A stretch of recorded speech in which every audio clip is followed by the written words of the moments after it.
What's up, everybody? My name is Patrick Onochi. This is Engineering Cannabis. I'm your cannabis engineer, your informational weed man. And hey, again, happy holidays and to everybody. Hope you're enjoying your holidays and basically enjoying family and people around you. So, what are we talking about today? With the coming up year, with the end of the year ending, basically, I'm going to be delving in different topics. Today, I'll be delving with why the FDA made it. The FDA recently made a decision. The FDA is the Federal Drug Administration. That's basically under the federal United States federal government. They currently made a statement, or basically brought a statement stating that CBD, based on limited research, CBD, they couldn't basically back CBD as a prevalent drug that basically cures any ailment. They even placed a warning on it that CBD could cause irreversible damages to the liver and all that. So it basically came out with those findings. So in looking into it deeper and looking into why this was basically made and all that, and also looking at what's going on in the CBD industry, there's some basically startling facts I need to basically present to basically show you why, if you're heading into the CBD market, basically make sure you educate yourself on the uses of CBD and the application of CBD, and also the laws surrounding CBD. So now I'll discuss on why the FDA basically made those decisions. So as I said, the FDA is the Federal Drug Administration, and what they do is they sanction and approve any medication or any drug that's basically being delivered to the public. And their job is to basically make sure it's safe, and also it's basically what it's advertised is basically doing. If a drug is basically made to help with depression, the FDA has to go through a series of processes and tests to assure that that drug basically does what it states. So in terms of CBD, before we even jump into the CBD, I'll say let's look at the FDA, the Federal Drug Administration. The process of approving drugs and medication in the United States by the FDA, it's an 11-step process. So the FDA has to go through an 11-step process to approve any drug, or in terms of public consumption. So let's start talking about what each process is. So the first process of basically approving any drug by the FDA, the first process is called clinical trials, and these trials are basically where the company or scientist or anybody who's trying to basically get that drug approved shows experimental data in a controlled environment where he tests animals and also tests cells, or in a controlled environment. So for instance, if I'm testing for CBD and I want to see the effect of CBD on cancerous cells, I'll have to just carry cancer cells in a controlled environment and put CBD and see the effects of CBD on it. Or put a rodent in and use a rodent and inject CBD directly into the rodent and see the effects and collect data and basically information about how that drug affects that rodent or that cell, and basically show that as a proof of that. That's just the first part of it. Now, the second part is the human trials. So the second part is human trials. So after the FDA has reviewed your animal trials, the second part is basically the application of the application to the FDA. You're basically providing the application to the FDA. That's the second part. The application process is the second part. Once you apply to it and showed your first part, the data of your animal testing and controls testing, and you applied for by the FDA, and the FDA reviews your data, then the third part of the process is basically into human trials, and the human trials are in three parts. So process 3, 4, and 5. So process 3 states that you can only use between 20 and 80 willing participants, human participants, 20 and 80 willing human participants in your drug trial. And if they see an outcome, maybe 80% of the people basically saw a positive outcome, then you move to the next step. The next step is phase 4. Phase 4, you go beyond 80. You do 100 to maybe 800 people. And again, with those 100 or 800 people, you have to see an 80 to maybe 90% success rate in treating those 80% of those people. Then you go to phase 5, where you deal with thousands of people. And again, you have to see an 80% success rate. So in human trials, you don't just start with a bunch of people. There are basically quantifiable ways to start. You start with 20 to 80 people first. If that goes well, you go to 100 or 800 people. If that goes well, you go 1,000, and that's the FDA's process. After that, you still have, that's just the 5th stage. Then you have to go, after that data itself, you have to collect those data, then present it after the human trials. Then you present it to the FDA again for review, and basically explain to them that, hey, try your trials, you still have 80 to 90% success rate in treating the ailments you stated. After that, then after the review meeting, then you apply for the application again to the FDA to basically allow you to basically start using the drug in the United States. Then the application is reviewed. Then you're allowed to. Then one of the most important parts is then they give you the drug labeling. You have to label it correctly. Since you said your drug, if CBD treats, for instance, if you say CBD treats depression, you have to go through that trial to show that, hey, since you've gotten data from all your human trial and clinical trial to show that CBD cures depression. And then in the labeling part, it's labeled that this drug is just for depression. And this process was done for only one CBD drug, and that CBD drug was for infants. It's for epilepsy. So that's the only drug that went through all these trials for CBD. So why did I go through the whole process of the FDA process itself? Because currently CBD, since the Farm Bill basically legalized CBD. The Farm Bill again legalized CBD. So before the Farm Bill, there wasn't any research being done on CBD. And with that, there was no research, so it couldn't go through, and it was basically still illegal. The FDA couldn't basically look at any drug with CBD, so it was illegal.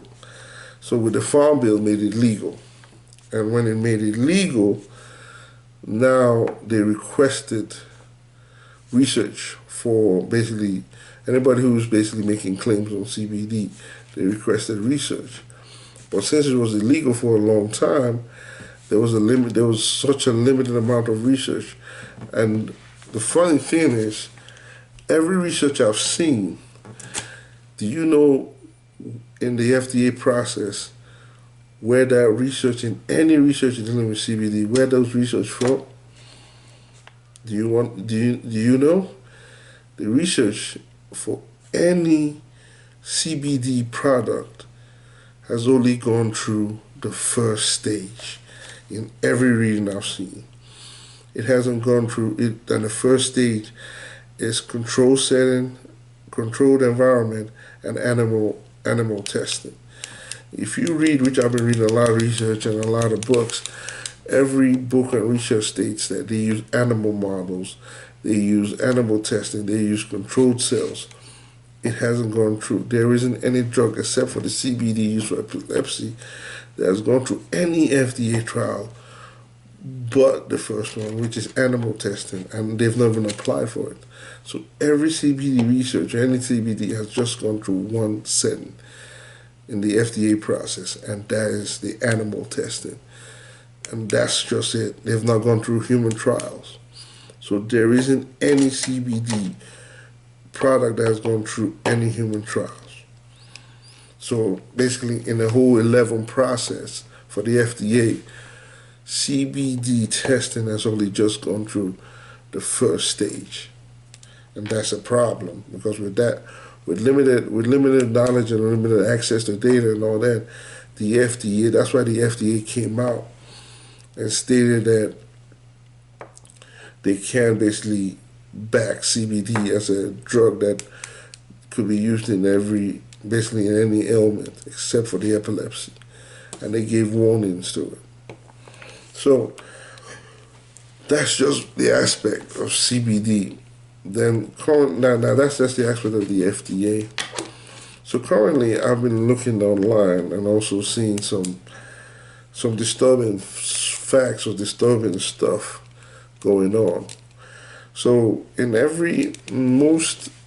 people start selling CBD, I've seen people advertising CBD, and one of the big questions everybody keeps saying is full spectrum. We have full spectrum CBD, and when I ask the question, what is full spectrum to you? Most people equate full spectrum to quality of CBD, and that's wrong. Full spectrum doesn't mean quality of CBD. That's far from it. Full spectrum in terms of CBD is basically analyzing what's currently in that CBD extract. It's not just CBD is in the extract. There's more than, for instance, the hemp plant contains more than 115 compounds, and that's just the natural compounds. That's THCV, CBN. That's not even including the kind of pesticides or contaminants that might be there. So when they say full spectrum, they're just talking about anybody who says it's full spectrum CBD, he or she's just talking about the compounds located in the plant itself. Full spectrum is not quality of product. Full spectrum is just the amount, what compounds are in that plant. Remember again, hemp has 115 compounds in there. CBD and THC are just the most prevalent one in there. There are more than, again, there's THCV, THCG, CBN, CBD, CBG. There's a lot. So when anybody says, hey, there's a full spectrum analysis in there, that's what it's talking about. There's more than there's 115 natural cannabis compounds just in the plant itself, in hemp or cannabis. 115. That's excluding what pesticides, again, what they used. So that's just 115. So in order to understand also why the FDA also made those also changes, why they made those statements, again, let's look at physiology on how the body reacts with cannabinoids, CBD, cannabidiol. So let's see how the body reacts and talk about the physiology on how CBD works, or THC too. So everybody's been talking about the endocannabinoid system, but nobody knows exact number. I've seen nobody has explained it to me thoroughly. I had to do a lot of reading now.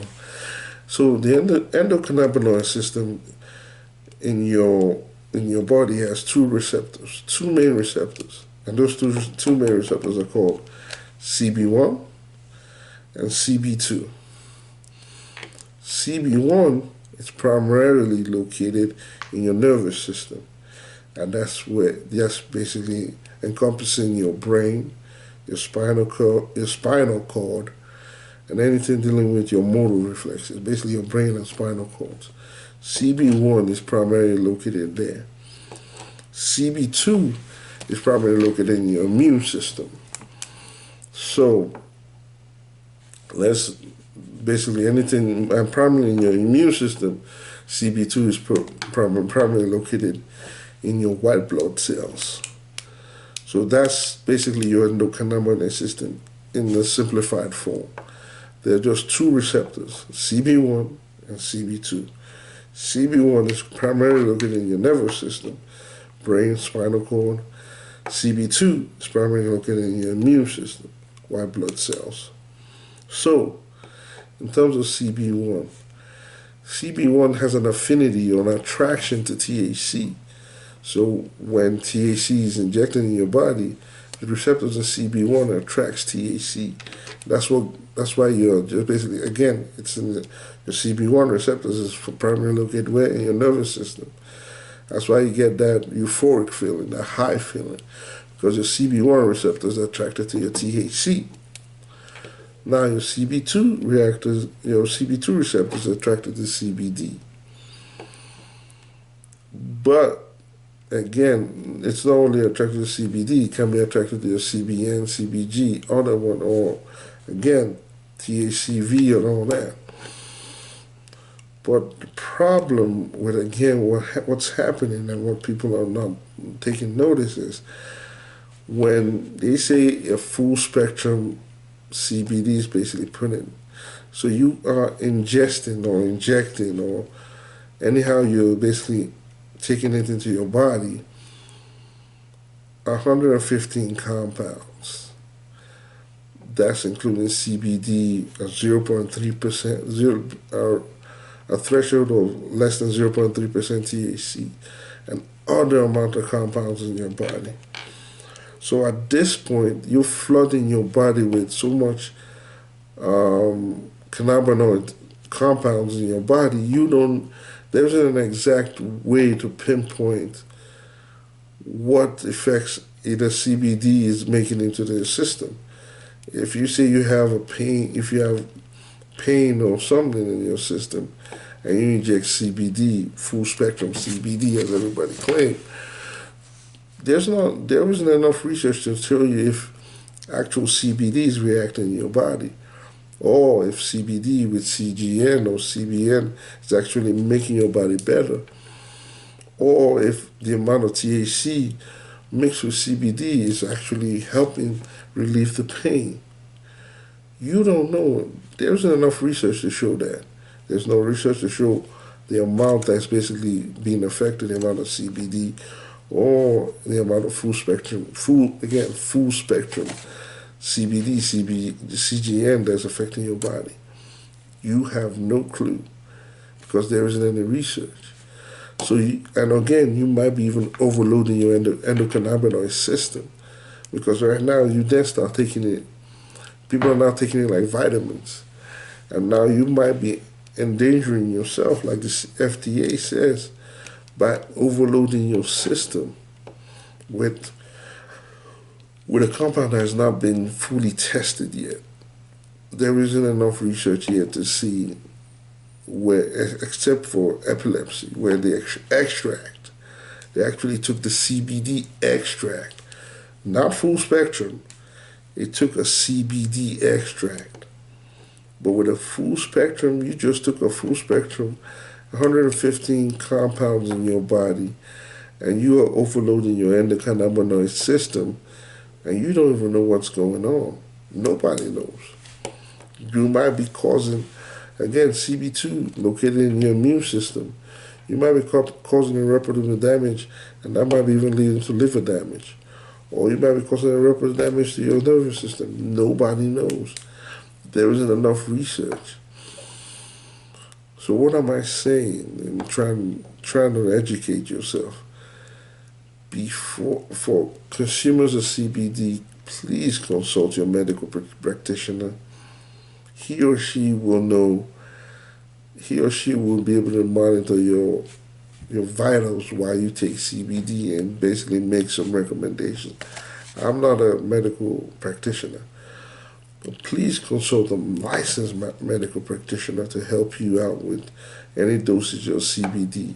Again, I'm a proponent of the cannabis industry, but it has to be done properly. Again, with individuals who are trying to sell CBD and all that, educate yourself. Make sure you know what's in that CBD. When people say full spectrum, ask, okay, what is full? Since you say it's full spectrum, what are the compounds did you basically use spectral analysis to look into? Ask the question. Don't just everybody keeps throwing out full spectrum means good quality.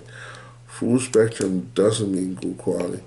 Full spectrum means they did analysis on that CBD, and it's not just CBD in that basically bottle you're drinking, and it might be, if you take it enough time, it might be damaging your endocannabinoid system and causing irreparable harm in your body. So be careful what you do. Be knowledgeable.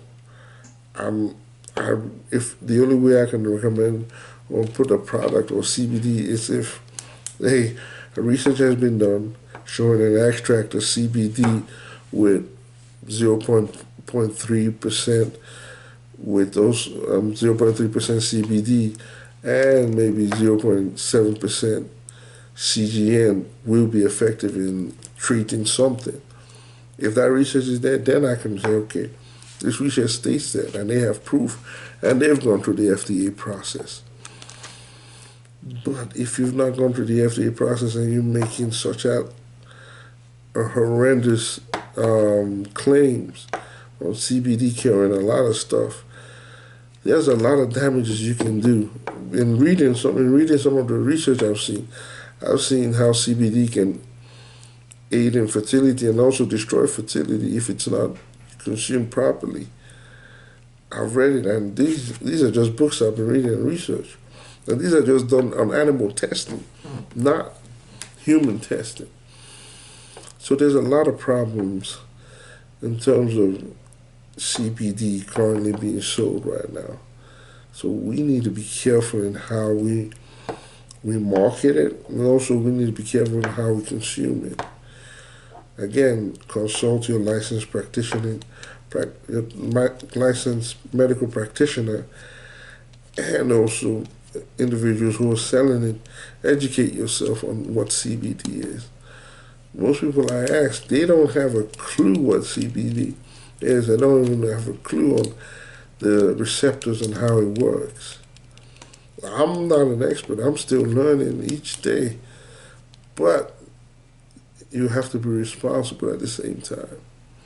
Again, with the FDA's statement and all that, and also with my research on basically on the receptors and also CBD and everybody calling it full spectrum, there's a lot of research that needs to be done. As time goes and more research is done and we can see detailed application of detailed compounds, that's when you can start basically marketing it for different ailments. But currently, again, every research I've seen just in the first stage is in the first stage of the FDA process, and that's animal testing and control testing.